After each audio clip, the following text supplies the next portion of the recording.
हजुर अहिले राष्ट्रिय स्वतन्त्र पार्टीको केन्द्रीय कार्यालयमा आउनु भएको छ। हजुर के को लागि आउनु भएको यहाँ? म हस्ताक्षर गर्नु हुँदै आएँ हजुर। हस्ताक्षर गर्न आउनु भएको? हजुर। तपाईलाई साँच्चै यो राज्यले रवि लामिछानेमाथि प्रतिशोध गरेको हो भन्ने लागेको छ है? प्रतिशोध गरेकै होइन, लाग्ने होइन कि पक्का हो नि हजुर। पक्कै है? पक्कै हो नि। हस् धन्यवाद। हजुर कहाँबाट आउनुभयो बुवा? म रामेछापबाट आएँ हजुर। रामेछापबाट आउनुभएको? ए ल, यहाँ बुवा पनि हस्ताक्षर गर्नको लागि राजनीतिक प्रतिशोध विरुद्ध चाहिँ हस्ताक्षर गर्न हाम्रो बुवा रामेछापबाट आउनु भएको छ।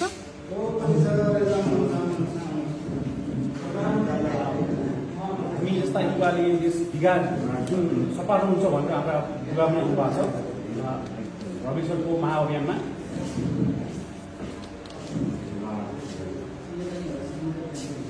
यहाँ बुवाले चाहिँ हस्ताक्षर गर्दै हुनुहुन्छ।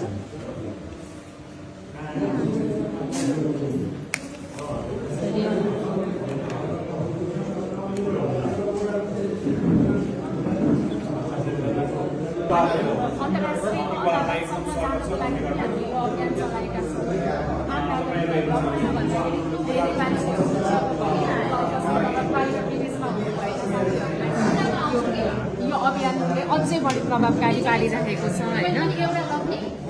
अब हजुरहरूलाई हामीहरू अब भौतिक रूपमा पनि उपस्थित भएर हामी केही गर्न सकेको भने हजुरहरूलाई आह्वान गर्छौँ।